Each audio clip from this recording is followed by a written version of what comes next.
ఒక అపరిచితునికి ₹1 ఉచితంగా ఇవ్వాలంటే 1,00,000 రకాలుగా ఆలోచించి ఇస్తే ఇస్తాం, లేకపోతే లేదు.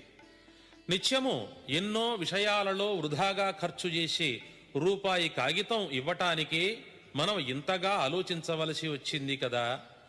అదేవిధంగా మన 100 సంవత్సరాల ఆయుర్దాయంలో భగవంతునికి నమస్కరించుటకే తీరిక లేకపోయినప్పుడు దేవుడు మాత్రం మనను ఎందుకు అనుగ్రహిస్తాడు?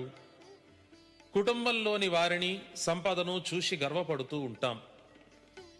కానీ ఒకసారి మానవ జీవితం గురించి ఆత్మపరిశీలన చేసుకుందాం. మాతా నాస్తి, పితా నాస్తి, నాస్తి బంధు సహోదరః, అర్ధం నాస్తి, గృహం నాస్తి, తస్మాత్ జాగ్రత్త జాగ్రత్త.